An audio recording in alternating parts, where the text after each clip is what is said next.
Oi, crianças. Bom dia. Tudo bem com vocês? Como é que vocês estão aí em casa? Estão bem? Que bom. Hoje nós vamos ter mais uma videoaula super interessante que eu preparei para vocês. Então, eu espero que você aproveite. E para que você aproveite bem, você precisa pegar o seu caderno. Ele já está aí com você? Ótimo. Não está? Então pega. Pega. E assim que você já estiver com o caderno em mãos, coloque a data de hoje. Isso, escreva lá o nome da nossa cidade, Belém, data de hoje, do mês que nós estamos, para que você se organize para que a gente possa iniciar a nossa aula. Tudo bem? Está conseguindo fazer? Ótimo.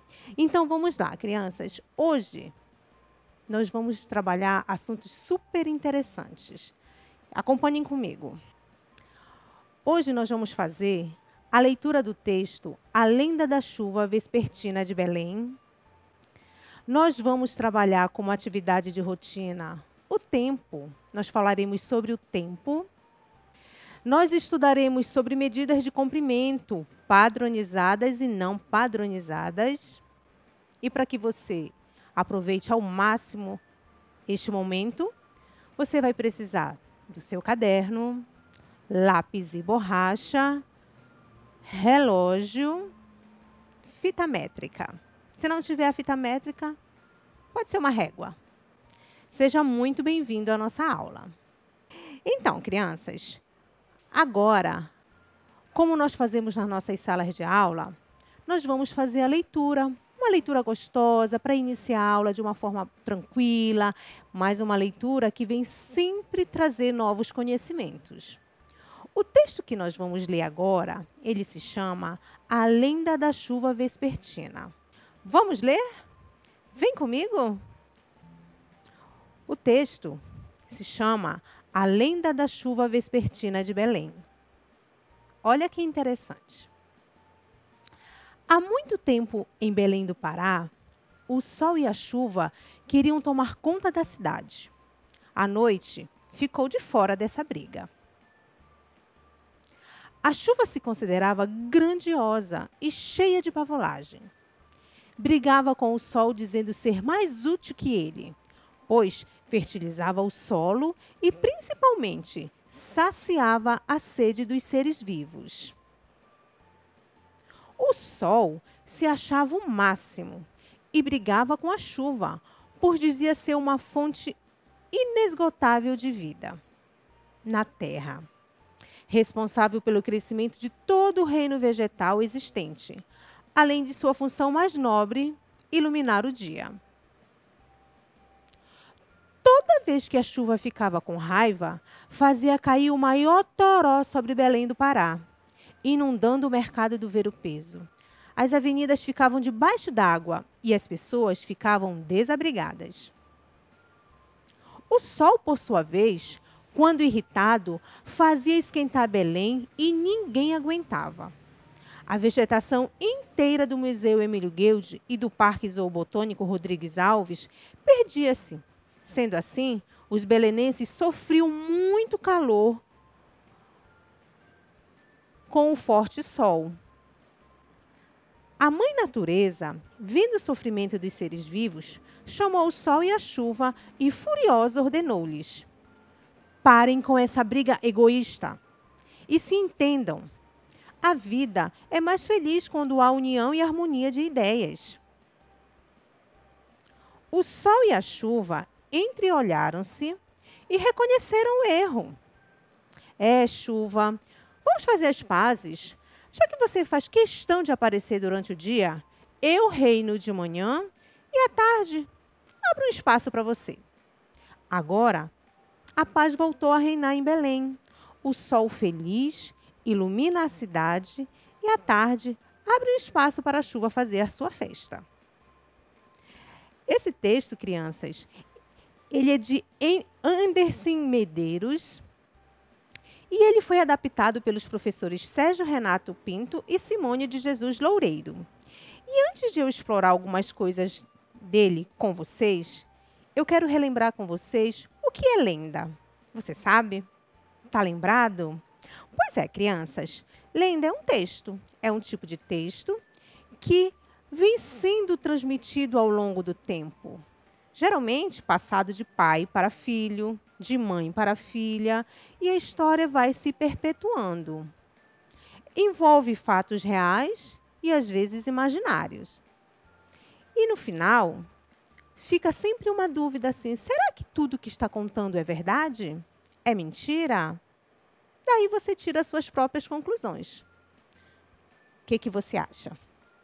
Você acredita que o que aconteceu nessa história é real? Bacana essa lenda, né, crianças? E para que a gente compreenda melhor, nós vamos explorar duas palavras desse texto, desta lenda. Eu trouxe para vocês esta palavra, vespertina. Ela está lá no título da lenda, A Lenda da Chuva Vespertina de Belém. Você sabe o que significa essa palavra? Não sabe? Fica tranquilo que eu vou te explicar.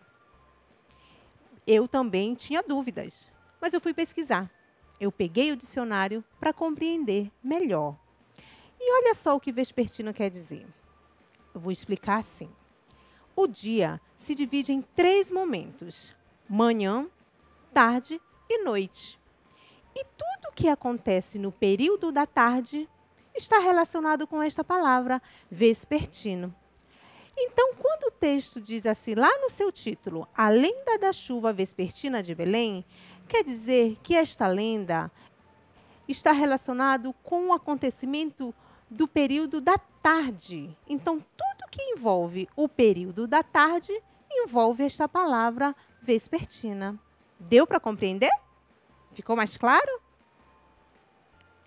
Outra palavra que eu trouxe para vocês, crianças, foi esta aqui, ó. Toró. Eu acredito que essa é mais fácil. Não é verdade? Quem aí nunca ficou ilhado quando cai aquele toró? Pois é. Toró significa uma forte chuva, mas é uma chuva forte que te deixa, muitas vezes, ilhado. Esse é o significado da palavra toró. Deu para compreender? Pois muito bem, crianças. Vamos continuar a nossa aula. Agora, nós vamos trabalhar uma atividade de rotina. Como nós fazemos nas nossas salas de aula, aqui não vai ser diferente.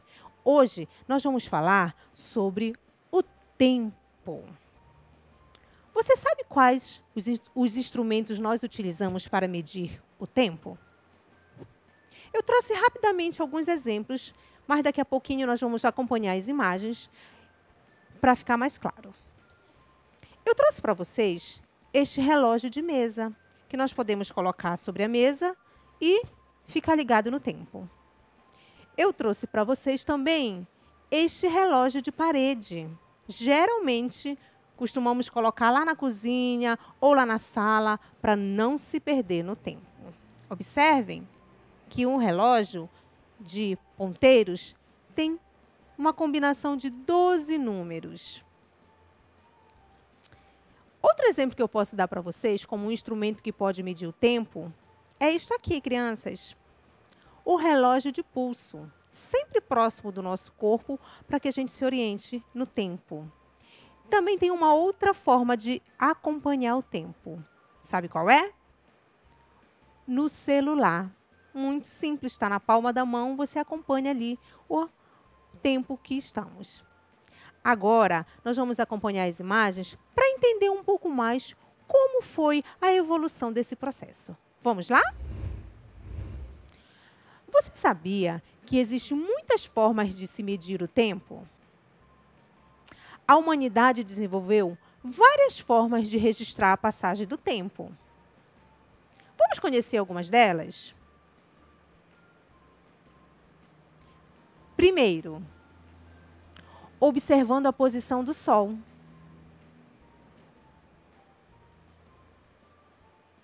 E a posição da Lua. Afinal de contas, há muito tempo atrás, nós não tínhamos todos esses recursos que temos hoje, como os relógios que eu apresentei para vocês como exemplo.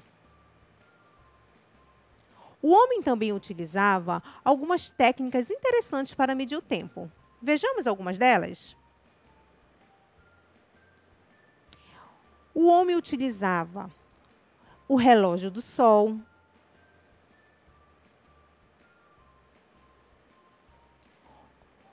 outro método muito utilizado era a ampulheta, também conhecida como relógio de areia.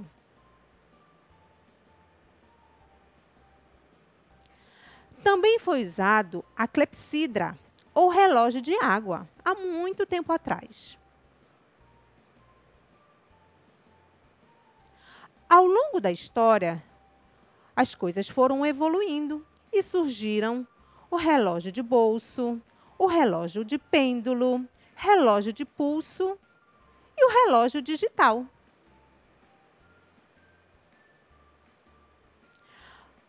Mas vocês já se perguntaram, crianças, por que nós medimos o tempo? Para que serve? Nós medimos o tempo para determinar a duração de vários momentos da nossa vida. Nós medimos o tempo através das horas, dos minutos, dos segundos, através dos dias da semana, dos meses, dos anos. O relógio pode registrar horas, minutos, segundos. Com o calendário, que é uma outra forma de também acompanharmos o tempo, nós podemos entender o que é e nos localizar com relação a dia, mês, ano. Aí, para vocês, o calendário do mês de maio, que nós já exploramos em outra aula. Há diversas formas de medir o tempo. Qual você mais usa? Aí em casa, qual é a forma que você mais utiliza para se localizar no tempo? Deu para pensar? Pensa um pouquinho. Acompanharam? Viram que ao longo dos anos, ao longo do tempo, houve uma evolução? E você aí em casa? Qual é o instrumento que você usa para medir o tempo? E por falar em tempo, crianças, às vezes nós fazemos tudo de forma tão rápida, tão automática, que a gente nem percebe que o tempo está passando. Mas, crianças, nós precisamos ter organização e planejamento. Senão, a gente não consegue executar e realizar tudo o que a gente quer, tudo o que a gente planeja para um dia. Afinal, um dia tem apenas 24 horas. Ele acaba. E se nós não nos organizarmos, nós não conseguimos realizar o que precisamos. Deixa eu lembrar contigo uma coisa que nós estudamos lá no texto Chuva da Tarde. Quem lembra que o compositor daquela canção tinha uma preocupação? Qual era a preocupação dele? Eu vou te lembrar. Ele dizia assim: que horas que passa esse temporal? Por que será que ele estava preocupado com a hora? Possivelmente porque ele tinha um compromisso e ele queria honrar com o horário que ele tinha marcado. E aquele temporal ia atrapalhar que ele chegasse ao seu compromisso. Então, crianças, observem o quanto é importante que a gente possa acompanhar o tempo, o quanto é importante que nós estejamos atrelados com o tempo para que a gente possa se organizar, se planejar e assim executar tudo o que precisamos. Vocês aí em casa estão se organizando para as nossas videoaulas? Sim? Fico feliz em saber.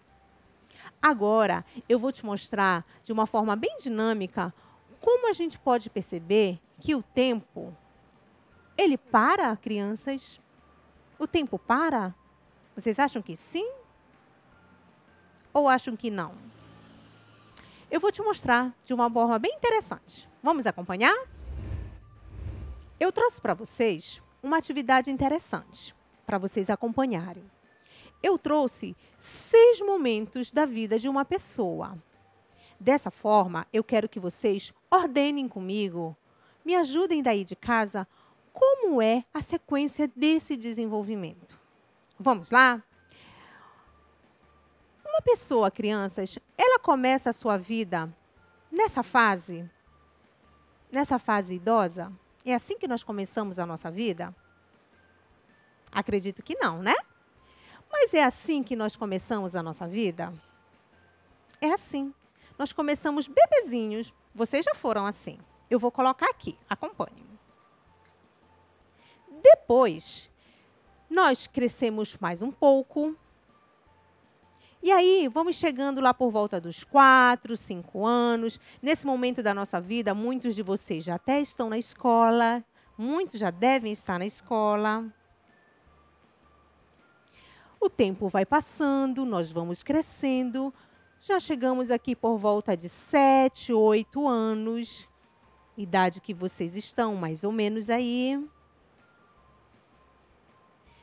O tempo vai passando, nós chegamos na fase da adolescência, da juventude, lá por volta dos seus 14 anos. O tempo parou? Não, o tempo continuou passando. E aí, crianças, nós entramos na fase adulta, né? A fase aí que está o papai, a mamãe. E isso, criança, nos faz, vou colocar aqui, nos faz entender uma coisa. O tempo não para. Eu vou até confessar a vocês, eu até gostaria que ele desse uma congelada, afinal de contas, vocês sabem, vai aparecendo um cabelinho branco e às vezes a gente não aceita tão bem, mas o tempo não para. E aí, crianças, chega um dos momentos da vida muito bonitos que o ser humano pode alcançar. A fase idosa, que eu vou colocar aqui.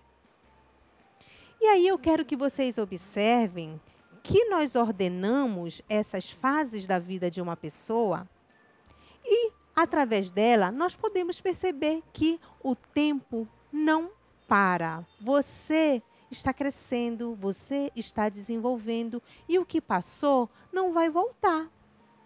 Deu para compreender? Agora, para que a gente compreenda um pouquinho de como é que eu devo organizar o meu tempo, eu vou chamar o desafio. E eu quero que você faça aí em casa. Anota no seu caderno. E atenção, se você estiver fazendo num horário que não seja adequado, nós precisamos reorganizar o nosso tempo aí em casa. Certo? Vamos acompanhar o desafio?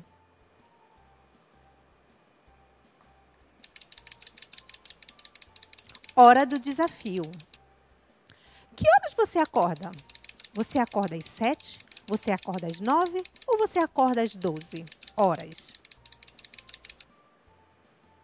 Que horas você escova os dentes? Você escova às 7, às 8 ou às 9 horas? Vai anotando aí. Que horas você estuda? Você estuda às 7, às 9 ou às 13 horas? Por enquanto, nesse momento que estamos em pandemia, o nosso encontro é sempre às 9 horas. Que horas você almoça? Às 7? 7 da manhã? Às 12, ao meio-dia ou às 19? E janta? Que horas você janta? Você janta às 7? Às 7 da manhã? Você janta meio-dia, às 12? Ou você janta às 19? E claro, não podemos esquecer a hora de brincar, que é super importante. Que horas você brinca, criança? Você brinca às 10 da manhã? É um bom horário depois da nossa aula, né? Que horas você dorme? Você dorme às 18 horas? Às 21 horas, que é um ótimo horário? Ou você está indo dormir muito tarde, lá no final do dia, às 23 horas? Deu para acompanhar, crianças? É importante que a gente se organize com relação ao tempo. E um detalhe, criança precisa ter uma rotina. Então, crianças, faça isso em casa, que isso vai organizar e ajudar a sua relação com o tempo, a sua organização diária. Tá certo? Vamos avançando na nossa aula? Agora, nós vamos falar sobre medidas de comprimento. Existem dois tipos de medidas: medidas de comprimentos padronizadas e não padronizadas. Para determinar o tamanho das coisas, nós podemos utilizar um instrumento de aferição padrão ou usar as partes do corpo. Quando utilizamos as partes do corpo para medir, estamos falando das medidas não padronizadas. Formas não padronizadas de medir. Nós podemos utilizar o polegar, o palmo da mão, o pé, o passo. Mas atenção, crianças, quando nós utilizamos esse tipo de medida não padronizada, é possível ocorrer resultados diferentes. Sabem por quê? Porque o nosso corpo não é igual. Observem, olhem para a sua mão e olhem para a mão do seu pai ou da sua mãe. Tem o mesmo tamanho? Não. Então, por conta dessa diferença, os resultados vão ser diferentes. E aí, crianças, o que aconteceu? Por conta dessas diferenças nos resultados, ao longo do tempo, eles foram deixando de ser usados. E aí, como todos sabemos, o mundo mudou, o mundo evoluiu e nós conseguimos outras formas de medir, formas mais padronizadas. Aqui, alguns instrumentos padronizados de medidas de comprimento. Nós podemos, como vocês podem observar, nós temos a régua, nós temos a fita métrica, nós temos a trena. Esses objetos de medidas padronizadas, eles nos dão um resultado exato, desde que usados corretamente. Um dos principais instrumentos de medidas de comprimento é utilizar o metro. Quem aí já foi numa loja e comprou um tecido bem bonito, comprou através do metro e levou para sua costureira para fazer uma roupa bem interessante? Porque, crianças, observem, será que se todas as roupas tivessem o mesmo tamanho, ficaria legal? Será que o tamanho de roupa que a professora usa seria adequado para você? Então, não seria. Nós precisamos ter as nossas medidas próprias. E para que a gente possa conseguir o resultado ideal, nós podemos utilizar uma das ferramentas principais, o metro. É através do metro também que nós medimos a nossa altura, que nós compramos tecidos, como eu já dei o exemplo. É através do metro que nós podemos medir o tamanho dos espaços. Quem aí conhece alguém que trabalha com construção? Eles usam muito a trena para poder tirar as medidas e fazer construir uma determinada coisa de uma forma correta. Se não utilizar corretamente, possivelmente vai dar algum erro.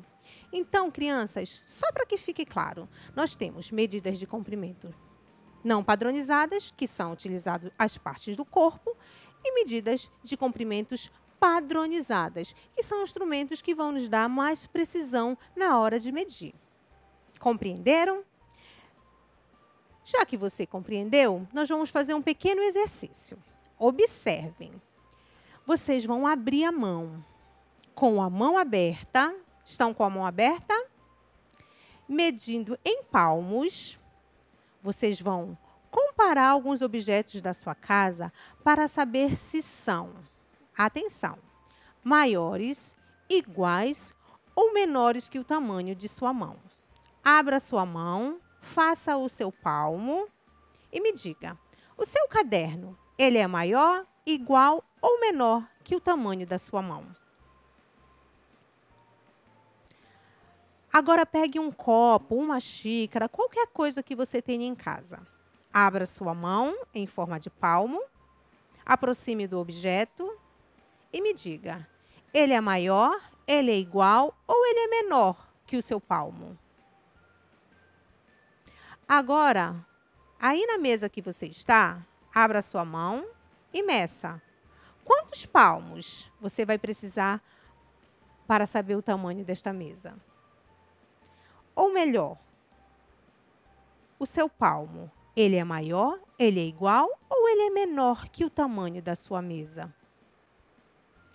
Essa forma como você está medindo, criança, é uma forma de medida não padronizada. Se o seu pai for fazer este mesmo exercício, se a sua mãe for fazer, com certeza você terá um resultado diferente. Deu para compreender um pouco? O que eu quis te passar é que um dos principais instrumentos de medidas de comprimento é o metro. E aí, na sua casa? Dá para perceber isso. Vamos fazer um exercício? Essa é a sua tarefa de casa.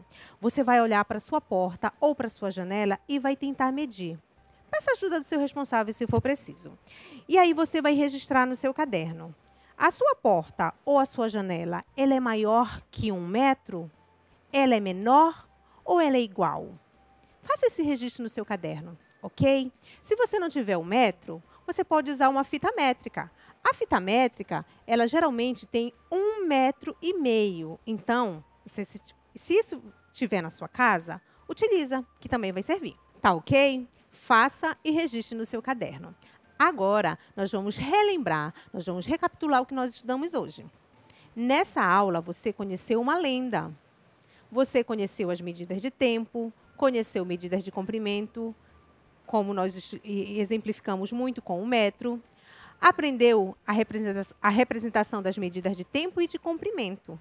Para a próxima aula, vamos precisar de caderno, lápis e borracha, canetinha e que você esteja ligado a partir das 9 horas aqui com a gente. Tá certo? Então, crianças, rapidamente estudamos medidas de tempo, medidas de comprimento e vocês têm uma tarefa de casa. Me digam, anotem que eu vou cobrar de vocês. Por hoje é só, crianças. Nós vamos ficando por aqui. Espero que você tenha gostado, que tenha aproveitado e que faça a tarefa. Olhe para a janela, olhe para a sua porta. E aí? Ela é maior? Ela é menor? Ou ela é igual a 1 metro? Ok? Tchau, crianças. Até o nosso próximo encontro.